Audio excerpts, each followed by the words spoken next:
भूपेंद्र हुड्डा का एजेंट जो कि प्रदेश अध्यक्ष, वो भी ऐसी ऐसी बातें कर रहे हैं। हमारे देश की नौजवान पीढ़ी को ये क्या सिखाना चाह रहे हैं? अब दुष्यंत चौटाला की लोकप्रियता से ये सब घबरा चुके हैं। ये कमजोर कायर लोग हैं और ये ज्यादा दिन नहीं टिक पाएंगे, अपनी आखिरी पारी खेल रहे हैं। अब राजनीति में तो जिसकी दुकान में क्या है वो रैलियों में तो पता चलता है, सिरों की गिनती से पता चलता है।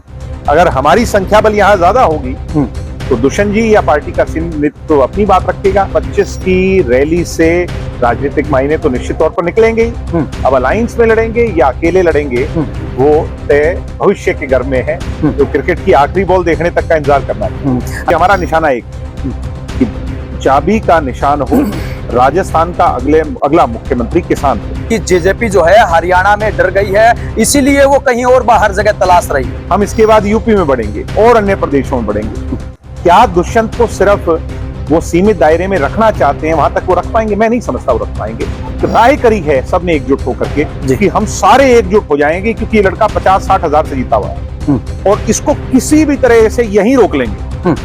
मगर रोकना नेताओं के हाथ में नहीं होता, गणित जनता के हाथ में होता है और जनता अपना गणित बना चुकी है कि अगली बार सत्ता की चाबी दुष्यंत के हाथ से ही आगे बढ़ानी। जो भी ताऊ देवीलाल के भक्त कहें या फैन कहें, उनके सामने एक विचलित करने वाली समस्या है कि वो आपकी तरफ आए या फिर कैथल में जाएं। 40 विधायक होते तो फिर वो कलम चौधरी देवीलाल वाली होती। देसी भाषा में कहूँ थर्डी कलम को नहीं। कलम में स्याही, कलम तो मजबूत है, कलम में स्याही कम है। स्याही भी पूरी होगी तो करें। चौधरी देवीलाल जी को श्रद्धा सुमन अर्पित करने लाखों लोग, केवल राजस्थान से लाखों लोग आएंगे। हमने मेदांता अस्पताल में डॉक्टरों से जब पूछा था कि आपको एलर्जी किसी चीज से है, उन्होंने कहा था मुझे आखिरी सांस तक एलर्जी कांग्रेस से रही। तो अभय सिंह जी ने सब कुछ दांव पे लगाकर चौटाला साहब की उस भावना को और चौधरी देवीलाल जी के उस प्रण को मिट्टी में मिलाने का काम किया कि वो खड़गे जैसे आदमी के सामने न्योता लेकर पहुंचे। ताऊ देवीलाल की जयंती के अवसर पर ही एक परिवार से 2 परिवार हुए थे। क्यों ना दिग्विजय चौटाला उनके पास जाए और ये कहे कि आप हमारे साथ आइए या हम आपके साथ आए, बड़ा दिल करके। अभी हम मौजूद है राजस्थान के सीकर के अंदर। आप मेरे साथ यहाँ पे देख सकते हैं ताऊ देवीलाल के सम्मान में किसान विजय सम्मान दिवस रैली का आयोजन यहाँ पे किया जाना है। और एक बार मैं कैमरामैन को इंटरव्यू शुरू करने से पहले एक बार दिखाना चाहूंगा कि जहां तक हमारे कैमरे की नजर जा रही है वहां तक हजारों की संख्या में कुर्सियां लगाई गई हैं। ऐसी उम्मीद जताई जा रही है कुर्सियों को देखकर कि भारी भीड़ यहां पर पहुंचने वाली है। इसी मुद्दे पर हम चर्चा करेंगे, किस प्रकार की यहाँ पे रैली रहेगी, आखिरकार हरियाणा के बाद राजस्थान को ही जेजेपी ने क्यों चुना है, तमाम मुद्दों को लेकर हम चर्चा करेंगे। हमारे साथ मौजूद है दिग्विजय सिंह चौटाला जी। दिग्विजय जी, पहले हरियाणा, अब उसके बाद राजस्थान, आखिरकार क्या उद्देश्य है, क्या इसके पीछे रहस्य है? पीछे दुष्यंत जी ने राजस्थान के अंदर पार्टी की अलग जगाई तो लोगों ने एक बात कही कि भाई आप चौधरी साहब का जन्म दिवस सिर्फ हरियाणा में मनाते। चौधरी देवीलाल तो उन्हें उपाधि दी हरियाणा के लोगों ने, मगर ताऊ देवीलाल उपाधि दी हमने। तो उन्होंने कहा कि चौधरी देवीलाल सिर्फ हरियाणा तक सीमित नहीं, वो तो सारे देश के थे और हमारे तो बहुत ज्यादा थे, यहाँ से बहुत लगाव रखते थे। सीकर से ही सांसद बने थे जब देश के प्रधानमंत्री बने थे। तो अलग बात है कि उन्होंने त्याग कर ताऊ का रूप अपनाया। तो यहाँ के लोगों के मन में आज भी वो बसते हैं। यहाँ के लोगों की मन में, यहाँ के लोगों की भावनाओं में आज भी चौधरी देवीलाल जी की कहानियां गूंजती हैं, उनकी चर्चाएं होती हैं। आप जब बात करोगे तो कहीं ना कहीं चौधरी देवीलाल जी का नाम लेते सब भावनात्मक हो जाते हैं कि उन जैसा कोई दूसरा नहीं। तो इस बार सबकी इच्छा थी और हमने सबकी इच्छा अनुरूप चौधरी साहब का जन्म दिवस मनाने का फैसला सीकर उनकी कर्म भूमि पर लिया। ये हमारे लिए गर्व का विषय है, खुशी का विषय है और ऐतिहासिक रैली होने जा रही है। लाखों लोग, मैं लगभग 300-350 गांव में होके आया हूँ सारे क्षेत्र में। जितना उत्साह और जितनी भावनाएं हरियाणा के लोगों की जुड़ी हैं, उतना ही जैसे अपने क्या करें बेटी रोटी का नाता है, वैसा ही नाता चौधरी देवीलाल जी का जब नाम लिया तो इतना अच्छा लोगों ने जो है ना प्यार बरसाया, लोगों ने सम्मान दिया और चौधरी देवीलाल जी को श्रद्धा सुमन अर्पित करने लाखों लोग, केवल राजस्थान से लाखों लोग आएंगे, हरियाणा से तो आएंगे। दिग्विजय जी, क्या इस रैली के माध्यम से राजनीति साधने की कोशिश की जा रही है? क्योंकि आमतौर पर जब भी हम नेताओं के बयान सुनते हैं तो यही कहा जा रहा है कि हरियाणा के बाद अब राजस्थान के भी अंदर भी जेजेपी की चाबी घुमाई जाएगी। वैकल्पिक तौर पर इस राजस्थान प्रदेश को सबसे बड़ा ऑप्शन जो विकल्प दिया था वो चौधरी देवीलाल जी ने दिया था। वो अलग बात है कि परिस्थितियां बदल गई, जनता दल टूट गई और जनता दल के बिखराव के कारण वो आगे नहीं चल पाया। जी। आज भी यहाँ पर विकल्प लोग तलाश रहे हैं। जी। तभी तीसरे किसी दल को यहाँ पर बहुत फ्रूटफुल ये धरती रहती है। जी। ऐसे में मैं मानता हूं कि राजस्थान के लोग भाई दुष्यंत सिंह चौटाला ने जो काम हरियाणा में किए हैं या जो उनका विजन है, ऐसे किसी समझदार पढ़े लिखे सुलझे हुए नेता को यहाँ भी नेतृत्व देना चाहते हैं। जी। मैं ये नहीं कह रहा कि वो किस तरीके से होगा, किस दिशा में होगा, मगर चौधरी देवीलाल जी की नीतियों का अनुसरण कर करके हम उस दिशा में आगे बढ़ जरूर सकते हैं। किसी भी राजनीतिक रैली या राजनीतिक व्यक्तित्व, और चौधरी देवीलाल तो इस देश की राजनीति के बड़े स्तंभ हुए, उनके जन्म दिवस पर होने वाली रैली के राजनीतिक मायने भी निकाले जाएंगे। इसी दिन मोदी जी की भी रैली है और अन्य रैलियां भी हैं। यहाँ पर जो भीड़ होगी, यहाँ पर अगर ज्यादा भीड़ होगी अन्य रैलियों से, तो निश्चित तौर पर जननायक जनता पार्टी को एक अलग ताकत मिलने जा रही है। दिग्विजय जी, हर कोई जानना चाहता है, 2 दिन से हम भी राजस्थान के सीकर में सर्वे कर रहे हैं, लोग जानना चाहते हैं कि क्या जेजेपी अपने दम पर चुनाव लड़ेगी या फिर गठबंधन या किसी का सहारा लेना पड़ेगा? राष्ट्रीय स्तर पर हम नेशनल डेमोक्रेटिक अलायंस के हिस्सा हैं। जी। अब राजस्थान में पहली बार लड़ रहे हैं, मगर बहुत बड़ा नेतृत्व तो हमारे साथ दूसरे दलों का शामिल हुआ। एक्स एमएलए शामिल हुए, मजबूत लोग शामिल हुए, जिला हम परिषद कह देते हैं, यहाँ पर जिला प्रमुख कहते हैं, वो शामिल हुए। 25 को नए लोग शामिल हो रहे हैं। ऐसे में मैं ये मानता हूं कि 25 की रैली से राजनीतिक मायने तो निश्चित तौर पर निकलेंगे ही। अब अलायंस में लड़ेंगे या अकेले लड़ेंगे, वो तय भविष्य के घर में है, जो क्रिकेट की आखिरी बॉल देखने तक का इंतजार करना चाहिए। यहाँ के अगर स्थानीय बीजेपी के नेताओं की बात करें तो उनकी तरफ से कहा जा रहा है कि हम किसी से समझौता या गठबंधन नहीं करेंगे। जिस प्रकार से अगर हम हरियाणा की बात करें तो आजकल कांग्रेस कहती हुई नजर आ रही है कि हम इनेलो से गठबंधन नहीं करेंगे, वैसे ही यहाँ पर भी ऐसा ही माहौल देखने को मिल रहा है। ऐसा है कि गठबंधन जो है पार्टी का नेतृत्व तय करता है। जी।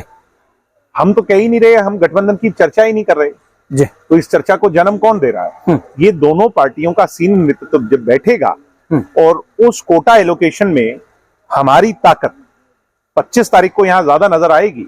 जी। और राजनीति में तो जिसकी दुकान में क्या है वो रैलियों में तो पता चलता है, सिरों की गिनती से पता चलता है। अगर हमारी संख्या बल यहाँ ज्यादा होगी तो दुष्यंत जी या पार्टी का सीनियर नेतृत्व अपनी बात रखेगा, एनडीए का हिस्सा होने के कारण भारतीय जनता पार्टी का नेतृत्व अपनी बात रखेगा, और उसका परिणाम क्या निकलता है ये दिसंबर में। हरियाणा के नेताओं की अगर हम बात करें, जो आपके विरोधी हैं, उनकी तरफ से बयान दिए जा रहे हैं कि जेजेपी जो है हरियाणा में डर गई है, इसीलिए वो कहीं और बाहर जगह तलाश रही है। कितनी कमजोर बात है कि चौधरी साहब को, चौधरी देवीलाल जी को, वो भी लोग हरियाणा तक सीमित रखना चाहते हैं। हरियाणा का एक लड़का जो 25 साल में सांसद बना, जिसने देश के मुद्दों पर अपनी बात रखकर पार्लियामेंट में नाम कमाया, हरियाणा का नाम रोशन किया, उस लड़के को रोकने के लिए कितने सारे लोग अपनी ताकत लगाकर, अपने परिवारों की ताकत लगाकर, दांव पर लगाकर उसको रोकने के लिए लगे रहे। हरियाणा की जनता ने उसे उप मुख्यमंत्री बनाया, 18% वोट दिए। अब जब वो लड़का हरियाणा वालों की चौधर देश में लाना चाहता है, अपने पड़ोसी राज्य में हरियाणा वालों की चौधर लाना चाहता है, अगर यहां पर चाबी बढ़ेगी तो हरियाणा वाले गर्व महसूस करेंगे। हम एक सपना देख पाएंगे दोबारा खड़े होकर कि हम चौधरी साहब की सोच का राज ला सकते। हम इसके बाद यूपी में बढ़ेंगे और अन्य प्रदेशों में बढ़ेंगे। क्या दुष्यंत को सिर्फ वो सीमित दायरे में रखना चाहते हैं, वहां तक वो रख पाएंगे? मैं नहीं समझता वो रख पाएंगे। जी। उचाना के अंदर पिछले कुछ दिनों में जो वीरेंद्र सिंह जी हों, हमारे पुरानी पार्टी के लोग हों, कांग्रेस पार्टी के लोग हों, निर्दलीय हों, इन लोगों ने कैंपिंग करी जी, और एक राय करी है सबने एकजुट होकर के कि हम सारे एकजुट हो जाएंगे, क्योंकि ये लड़का 50-60 हजार से जीता हुआ है और इसको किसी भी तरह से यहीं रोक लेंगे। मगर रोकना नेताओं के हाथ में नहीं होता जी, गणित जनता के हाथ में होता है, और जनता अपना गणित बना चुकी है कि अगली बार सत्ता की चाबी दुष्यंत के हाथ से ही आगे बढ़ानी जी, दुष्यंत को ही बढ़ाना है जी। लेकिन इसलिए मैं मानता हूं कि इनकी बातों पे ना जाएं, चोय साहब का नाम जो पूरे देश में था, आज अगर हम उसको बढ़ा रहे हैं, आगे ले जा रहे हैं, तो वो हमें इस बात के लिए क्यों रोक रहे हैं भाई? क्या हमने कभी कहा कि वो रैली ना करें? क्या हमने विरोधियों को कहा कि चौधरी देवीलाल की फोटो ना लगाएं? मगर वो बहकी बहकी बातें करते हैं कि वो अपने चोय साहब की फोटो, अरे चोय साहब की फोटो तो हर घर में लगनी चाहिए। हम कहते हैं कि आप भी लगाओ, हमारा विरोधी भी चोय साहब की फोटो लगाए, चाहे राजनीतिक रूप से वो हमारे से अलग हो। जी। इसका मतलब दुष्यंत चौटाला की लोकप्रियता से ये सब घबरा चुके हैं, ये कमजोर कायर लोग हैं और ये ज्यादा दिन नहीं टिक पाएंगे, अपनी आखिरी पारी खेल रहे हैं। जी दिग्विजय जी, लेकिन अगर हम एक और मैं समझता हूं जी कि दुष्यंत चौटाला युवा हैं और उनकी दौड़ लंबी है, इसलिए भी ये समझते हैं, जैसा मैंने कहा कि आखिरी पारी में इसके बाद इनको कोई इनिंग्स मिलने वाली नहीं है और इस रेस में सिर्फ दुष्यंत मजबूत खड़े नजर आएंगे, इसलिए सोचते हैं कि इसको किसी तरह राजनीतिक तौर पर इसको कमजोर। जी दिग्विजय जी, जो भी ताऊ देवीलाल के भक्त कहें या फैन कहें, उनके सामने एक विचलित करने वाली समस्या है कि वो आपकी तरफ आए या फिर कैथल में जाएं। मैंने क्या कहा, यहां भी आए, वहां भी जाएं और भी कहीं चौधरी देवीलाल जी के नाम पर दिया जलता हो, उनको श्रद्धा सुमन अर्पित करें। कहीं केरल में हो रहा हो तो करें, कहीं बंगाल में हो रहा हो तो करें, कहीं हरियाणा की एनआरआई कम्युनिटी या चौधरी देवीलाल जी को चाहने वाले इस देश के बाहर भी कहीं चौधरी देवीलाल जी को याद करें, वहां भी इकट्ठे हो जाएं। कांग्रेस के मैं कभी भी उस दायरे में चौधरी देवीलाल जी को नहीं देखता। आप लोगों ने मुझसे पूछा था 10 सीटें जीतने के बाद कि अब तो आपने विरासत पर दावा कर दिया। मैंने कहा नहीं, ना ये विरासत हमारी है, ना ये इनेलो वालों की है, ये विरासत जनता की है, किसान की है, गरीब की है, मजदूर की है, कमेरे की है। इसलिए इस विरासत पर दावा वो नहीं कर सकते, ना हम कर सकते हैं कि जनता की है। और चौधरी देवीलाल जनता के थे, उनको सबको सेलिब्रेट करना चाहिए चौधरी देवीलाल जी का 110वां जन्म। जी दिग्विजय जी, एक कांग्रेस के प्रदेश अध्यक्ष की तरफ से एक बड़ा ही अजीबोगरीब बयान आया है मुख्यमंत्री को लेकर और प्रधानमंत्री को लेकर। शायद आपने वो बयान पता नहीं हो क्या रहा है इस देश में। देश की पार्लियामेंट के अंदर एक एमपी ने दूसरे एमपी पर इतनी नीच बात कह दी, इतनी गंदी बातें कह दी, गालियां तक दे दी, टेररिस्ट तक कह दिया, पता नहीं क्या क्या कह दिया, मैं कह भी नहीं सकता। अब हरियाणा का एक जिम्मेवार भूपेंद्र हुड्डा का एजेंट, जो कि यहाँ पर वो है प्रदेश अध्यक्ष, वो भी ऐसी ऐसी बातें कर रहे हैं। हमारे देश की नौजवान पीढ़ी को ये क्या सिखाना चाह रहे हैं? हमारे देश के बच्चों को, आने वाली पीढ़ियों को ये प्रेरित कर रहे हैं। भूपेंद्र हुड्डा का जो एजेंट है वो प्रेरित कर रहा है ये बात कहती है। उधर जो पार्लियामेंट में हुआ, जो कहा गया माइनॉरिटी के बारे में, क्या वो प्रेरित करने लायक है?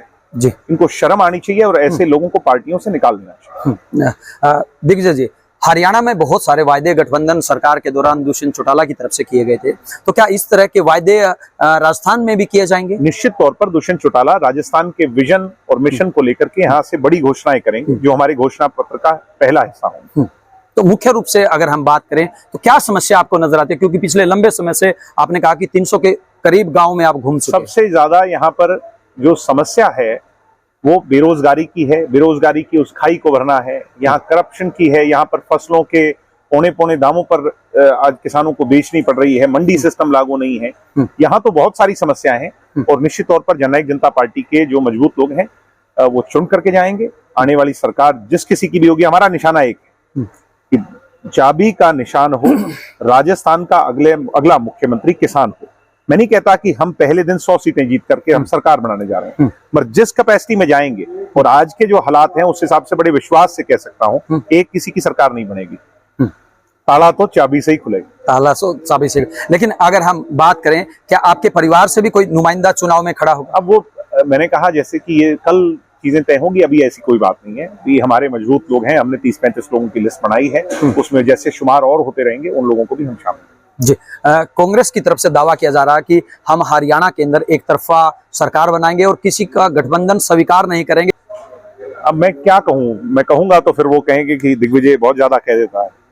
जिनको कोई लेना ही नहीं चाह रहा, स्वीकारना ही नहीं चाह रहा, अपने साथ रखना ही नहीं चाह रहा और वो धक्के से उसकी नाव में सवार होना चाह रहे हैं। चौधरी देवीलाल जी ने कहा था कि मेरी 7 पीढ़ियां भी नहीं करेंगी और चौटाला साहब की मेरे सामने मेदांता अस्पताल में डॉक्टरों ने जब पूछा था कि आपको एलर्जी किसी चीज से है, उन्होंने कहा था मुझे आखिरी सांस तक एलर्जी कांग्रेस से रहेगी। तो अभय सिंह जी ने सब कुछ दांव पे लगाकर चौटाला साहब की उस भावना को और चौधरी देवीलाल जी के उस प्रण को मिट्टी में मिलाने का काम किया कि वो खड़गे जैसे आदमी के सामने न्योता लेकर के पहुंच गए, सोनिया गांधी जैसी महिला के पास चले गए। जो सच्चा लोकदली है वो मन मन में कितना रोता होगा कि जिस चौधरी देवीलाल के परिवार ने ताउम्र उनके कांग्रेस के खिलाफ तो संघर्ष किया, कांग्रेस से ही तो लड़ाई लड़ी, उस कांग्रेस के आज दरवाजे जाना, सोनिया गांधी के घर जाना पड़ रहा है, खड़गे के दफ्तर में जाना पड़ रहा है। मेरे पिता दादा जब जेल में थे तो एक ही बात कहते थे, हम बहुत परेशान हो जाते थे जब उन्हें बीमार देखते थे। मेरे दादा तो बहुत बीमार रहे, तो एक दफा जब हमने कहा कि जी इतने हालात ऐसे हैं, तो उन्होंने कहा मैं मरना पसंद करूंगा मगर मैं अपने जमीर को इससे नीचे नहीं गया। तो आज वो क्या मजबूरी हो गई, लेकिन कांग्रेस के दरवाजे जाना पड़ गया। लेकिन दिग्विजय जी वो भी तो कहते हैं कि आप भी कहते थे कि हम इनको अरे भारतीय जनता पार्टी के साथ चलेंगे। भारतीय जनता पार्टी के साथ चौटाला साहब ने भी गठबंधन किया, चौधरी देवीलाल जी ने लगातार गठबंधन किया जी, और हमने गठबंधन नहीं किया, जनता ने गठबंधन करवाया। 40 सीटें उन्होंने दी, किसने दी बीजेपी को? हरियाणा की करोड़ों जनता ने जी। 10 सीट किसको जिताई? किसने जिताई? जनता ने। 31 सीट किसने जिताई? जनता ने। 31 और 10 41। भूपेंद्र हुड्डा से मैंने पूछा था प्रेस कॉन्फ्रेंस करके, आज तक जवाब नहीं आया। हुड्डा जी बताओ तो सही, क्या मजबूरी रहेगी? कहां थे आपके 35 विधायक? हम लेके आते, आपके साथ सरकार बनाते। हमारे को ये जनता का बनाया गठबंधन है, जनता ने कहा इस दिशा में ही चलना पड़ेगा। आपकी नई पार्टी है, हम आपको 10 सीट देते हैं और आप अगर वादे पूरा करोगे तो हम आगे आपके। और दुष्यंत जी ने प्रयास किए हैं, 75% को लागू करने का प्रयास किया है, महिला को आरक्षण दे दिया आज बैकवर्ड समाज को 8%, 5000 पेंशन की 5000 पेंशन की बात मैं मानता हूं, मगर जिस दिन हमारे वो बात है कि हम 46 विधायक हैं, 46 विधायक होते तो फिर वो कलम चौधरी देवीलाल वाली होती। देसी भाषा में कहूं, थर्डी कलम को नहीं जी जी। ये कलम में स्याही, कलम तो मजबूत है, कलम में स्याही कम है, स्याही भी पूरी होगी तो करेंगे। आपने कहा कि दुष्यंत चौटाला का बड़ा दिल है, एक मैं निजी बात पूछना चाहूंगा, शायद पूछनी नहीं चाहिए, दिग्विजय चौटाला का कितना बड़ा दिल है? नहीं, मैं तो पार्टी का सिपाही हूं और पार्टी जहां भी ड्यूटी लगाती है, जो भी जिम्मेवारी करती है, मैं उसके लिए चाहे कहीं भी लगाए, मैं उसको पूरा। मैं ये बात इसलिए पूछ रहा हूं क्योंकि ताऊ देवीलाल की जयंती के अवसर पर ही एक परिवार से 2 परिवार हुए थे। क्यों ना दिग्विजय चौटाला उनके पास जाए और ये कहे कि आप हमारे साथ आइए या हम आपके साथ आए, बड़ा दिल करके। इस पे बहुत सारी चर्चाएं हो चुकी हैं। सदैव हमने, डॉक्टर साहब ने, हमारे जो नेता हैं, उन्होंने इनिशिएट किया परिवार को एक करने। कई दफे आप लोगों के सामने कहा कि परिवार एक हो जाए, या चौटाला साहब पर हम छोड़ते हैं, मगर चौटाला साहब की तरफ से तो कभी नहीं कहा गया, मगर जो उस पार्टी का नेता है उनके द्वारा इस बात को सदैव जो है ना वो डिस्क्रेडिट कर दिया।